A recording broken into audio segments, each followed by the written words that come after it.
The world is quiet in a way it has never been before. No wind, no birds, no voices.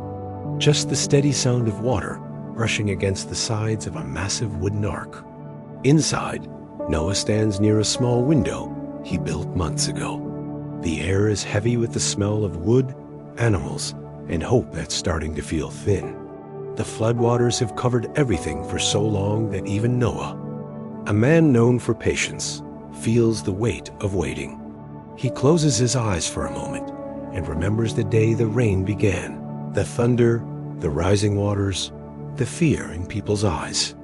And he remembers the promise that God would preserve life through this ark. Now, after months of drifting, the ark has come to rest on the mountains of Ararat. But the world outside is still hidden beneath water. Noah doesn't know what's left. He doesn't know when it will be safe to step out. He only knows one thing: he needs a sign.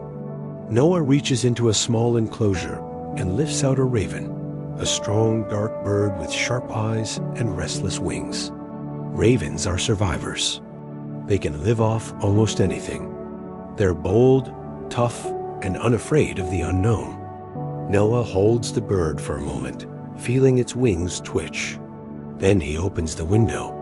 The raven launches into the sky with a burst of energy, circling once, twice, and then disappearing into the gray horizon.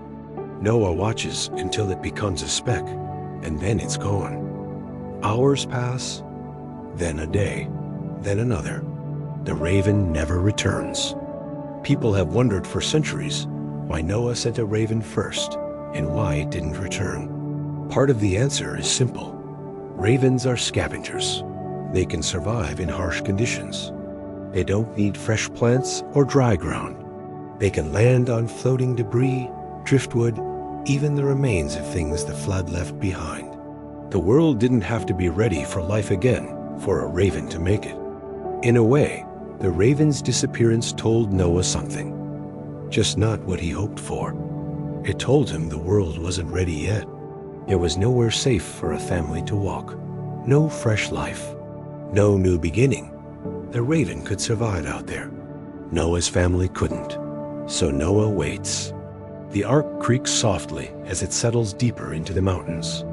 Inside, the animals shift and breathe. Noah's family moves quietly, doing their daily tasks, but everyone feels the same thing, the ache of not knowing. Noah returns to the window often. He looks for a dark shape in the sky. He listens for wings. But the raven is gone, living somewhere out there in a world still half drowned. And maybe Noah feels a little sting of disappointment. He sent the bird out hoping for clarity, and instead he got silence. Sometimes answers don't come the way we expect. After 7 more days, Noah tries again, but this time he chooses a dove. A dove is different.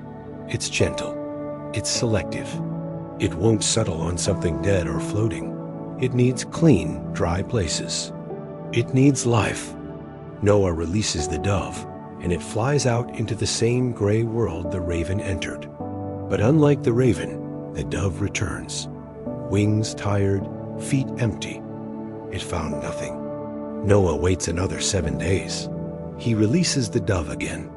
This time, it comes back with something small but powerful, an olive leaf, a sign of life, a sign of hope, a sign that the world is healing. 7 days later, Noah releases the dove once more, and it never returns. Not because it died, but because it found a home. The world is ready, so why did Noah send the raven first? Maybe because the raven was strong enough to face a world still covered in death and debris. Maybe because Noah needed to test the world in the safest way possible. Maybe because the raven's disappearance told him something important, that the world wasn't ready yet. And why didn't the raven come back? Because it didn't need to. It could survive in the in-between places, the half-finished world, the drifting remains, the unsettled waters. It didn't need a branch or a nest or a dry field. It could make do with what was left. But Noah wasn't looking for making do. He was looking for renewal, for life, for a world where his family could step out and begin again. The raven showed him the world wasn't ready. The dove showed him when it was. Both birds played a part. Both told the truth in their own way. When the dove doesn't return, no one knows. He walks to the great door of the ark, the one sealed shut since the day the rain began. He places his hand on the wood, and for the first time in months, he opens it. Fresh air rushes in. Sunlight spills across the floor. And outside, the world is quiet but alive. Grass pushes through the soil. Trees stand like survivors. The mountains stretch out in every direction. Noah steps out slowly, almost reverently. His family follows. The animals emerge into a world washed clean. And somewhere in the distance, a raven flies across the sky, a reminder of the first test, the first question, the first sign that the world was changing. The story of the raven and the dove isn't just about birds. It's about waiting. It's about patience. It's about learning that not every sign is the one you hoped for, but every sign matters. The raven didn't return because it didn't need to. The dove returned because Noah still needed hope. And when the time was right, the dove didn't come back either, because the world was ready for a new beginning. Sometimes life feels like that long stretch of waiting in the ark.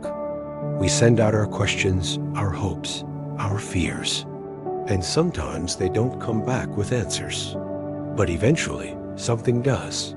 A small sign, a hint of life, a reminder that the waters don't stay forever.